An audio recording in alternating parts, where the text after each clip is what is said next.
Hello mga ka-freon, so for today's video, so meron po tayong i-general cleaning na dalawang split type inverter at yung isa is non-inverter Condora brand. Alright, so grabe, so sobrang nabuhay na po guys. Ayan, so 4 months lang po ito at ipina-cleaning kagad, pero grabe, sobrang dumi na kagad. So ito guys, so minaklasa po natin yung outer unit para may prepare na po natin for general cleaning. Alright, so ito ang maganda guys sa split type na non-inverter dahil hindi po siya maselan at hindi po marami yung babaklasin. Alright, so kung mapapansin nyo guys, grabe, sobrang dumi na po ng kanyang condenser coil. At para sa ating mga customer, so napakahalaga po na dapat malinis po palagi ang ating condenser ay para hindi po ito mag high pressure. Alright, so isa po sa dahilan kung bakit hindi lumalamig ang split type air condition kapag sobrang dumi ang kanyang condenser. At isa din po ito sa nakasira ng ilang parts gaya ng capacitor, compressor kapag laging madumi yung outdoor unit natin at hindi na general cleaning. Kaya ina-advise ko sa ating mga customer na 4 to 5 months dapat na general cleaning o na ipapa-cleaning nila yung kanyang split type air condition. Alright, so proceed naman po tayo dito guys sa kanyang indoor unit. Ayan, so grabe, so napakadumi po ito. Ayan, so kasama po ito sa nililinis. Ayan, so pag nag-general cleaning ng isang split type, dapat indoor and outdoor unit po ang kailangan linisin. Guys, malinis na po ang ating indoor unit ng Condora split type na nililinis natin. Alright, so papatuyuin lang po natin ito ng bahagya para mamaya-maya is may testing na po natin ito. Ayan, so ganun lang guys yung paglilinis. Ayan. Yan, so medyo mabusisi man siya pero nakukuha naman po sa tiyaga. Alright, so ayan na guys, so tinetest na po natin ito. Yan, yan, so para may compare natin yung lamig niya nung una at nung huli nung nililinis natin. Alright, so ito naman guys yung pangalawang unit na nililinisin natin, yung Samsung split type inverter.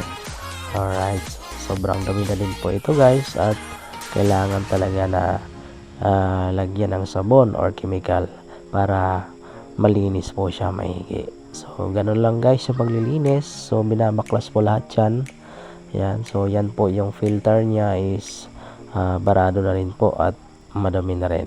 Ayan, so actually yung aircon na to is barado din po ang kanyang drain, kaya inayos din po namin. Ayan, so nilalagyan ko po yan ng chemical para pampalambot sa mga dumi na nakadikit sa kanyang evaporator at doon po sa loob ng blower.